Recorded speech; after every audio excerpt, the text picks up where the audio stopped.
नमस्कार दोस्तों, आप सभी का स्वागत है एक बार फिर से अपने चैनल भक्ति की शक्ति में। दोस्तों, आज हम सुनेंगे श्री सत्यनारायण व्रत कथा का तीसरा अध्याय। श्री सूत जी ने कहा, हे श्रेष्ठ मुनियों, अब एक और कथा कहता हूँ। पूर्व काल में उल्कामुख नाम का एक बुद्धिमान राजा था। वह सत्यवक्ता और जितेंद्रिय था। प्रतिदिन देव स्थानों पर जाता तथा गरीबों को धन देकर उनके कष्ट दूर करता था।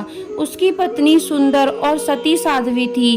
भद्रशीला नदी के तट पर उन दोनों ने श्री सत्यनारायण भगवान का व्रत किया। उस समय वहां साधु नामक एक वैश्य आया। उसके व्यापार के लिए बहुत सा धन था। राजा को व्रत करते देख उसने विनय के साथ पूछा, हे राजन, भक्ति युक्त चित्त से यह आप क्या कर रहे हैं? मेरी सुनने की इच्छा है, कृपया आप मुझे भी बताइए। महाराज उल्कामुख ने कहा, हे साधु वैश्य, मैं अपने बंधु बांधवों के साथ पुत्रादि की प्राप्ति के लिए महाशक्तिमान सत्यनारायण भगवान का व्रत व पूजन कर रहा हूँ। राजा के वचन सुनकर साधु नामक वैश्य ने आदर से कहा, हे राजन, मुझे भी इसका सब विधान बताइए। मैं भी आपके कथा अनुसार इस व्रत को करूंगा। मेरे यहाँ भी कोई संतान नहीं है। मुझे विश्वास है कि इससे निश्चय ही मेरे यहाँ भी संतान होगी। राजा से सब विधान सुन व्यापार से निवृत्त हो वह वैश्य खुशी खुशी अपने घर आया। वैश्य ने अपनी पत्नी लीलावती से संतान देने वाले उस व्रत का समाचार सुनाया और प्रण किया कि जब हमारे यहाँ संतान होगी तब मैं इस व्रत को करूँगा। एक दिन उसकी पत्नी लीलावती सांसारिक धर्म में प्रवृत्त होकर गर्भवती हो गई। 10वें महीने में उसने एक सुंदर कन्या को जन्म दिया।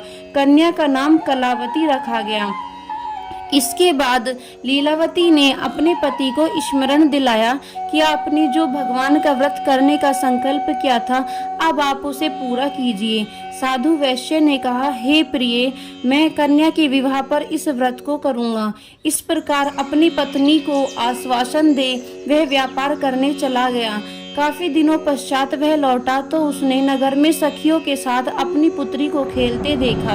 वैश्य ने तत्काल एक दूत को बुलाकर कहा कि उसकी पुत्री के लिए कोई सुयोग्य वर की तलाश करो। साधु नामक वैश्य की आज्ञा पाकर दूत कंचन नगर पहुंचा और उनकी लड़की के लिए एक सुयोग्य वनिक पुत्र ले आया। वनिक पुत्र को देखकर साधु नामक वैश्य ने अपने बंधु बांधवों सहित प्रसन्नचित होकर अपनी पुत्री का विवाह उसके साथ कर दिया। वैश्य विवाह के समय भी सत्यनारायण भगवान का व्रत करना भूल गया। इस पर श्री सत्यनारायण भगवान क्रोधित हो गए। उन्होंने वैश्य को श्राप दिया कि तुम्हें दारुण दुख प्राप्त होगा। अपने कार्य में कुशल साधु नामक वैश्य अपने जमाता सहित नावों को लेकर व्यापार करने के लिए समुद्र के समीप स्थित रत्नसारपुर नगर में गया। दोनों सास ससुर जमाई चंद्रकेतु राजा के नगर में व्यापार करने लगे। एक दिन भगवान सत्यनारायण की माया से प्रेरित होकर एक चोर राजा का धन चुराकर भागा जा रहा था। दूतों को अपने पीछे आता देखकर चोर ने घबराकर राजा के धन को उसी नाव में चुपचाप रख दिया जहाँ वे ससुर जमाई ठहरे थे। ऐसा करने के बाद वह भाग गया। जब दूतों ने उस साधु वैश्य के पास राजा के धन को रखा देखा तो ससुर जमाता दोनों को बांधकर ले गए और राजा के समीप जाकर बोले, हम ये दो चोर पकड़कर लाए हैं, कृपया बताएं इन्हें क्या सजा दी जाए। राजा ने बिना उन दोनों की बात सुने ही उन्हें कारागार में डालने की आज्ञा दे दी। इस प्रकार राजा की आज्ञा से उनको कठिन कारावास में डाल दिया गया तथा उनका धन भी छीन लिया गया। सत्यनारायण भगवान के श्राप के कारण साधु वैश्य की पत्नी लीलावती व पुत्री कलावती भी घर पर बहुत दुखी हुई। उनको घरों में रखा धन चोर ले गए। एक दिन शारीरिक व मानसिक पीड़ा तथा भूख प्यास से अति दुखित हो भोजन की चिंता में कलावती एक ब्राह्मण के घर गई। उसने ब्राह्मण को श्री सत्यनारायण भगवान का व्रत करते देखा। उसने कथा सुनी तथा प्रसाद ग्रहण कर रात को घर आई। माता ने कलावती से पूछा, हे पुत्री, तू अब तक कहाँ रही व तेरे मन में क्या है? कलावती बोली, हे माता, मैंने एक ब्राह्मण के घर श्री सत्यनारायण भगवान का व्रत होते देखा। कलावती के वचन सुनकर लीलावती ने सत्यनारायण भगवान के पूजन की तैयारी की।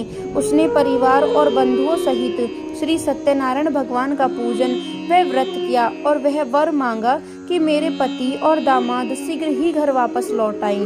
साथ ही भगवान से प्रार्थना की कि हम सबका अपराध क्षमा करो।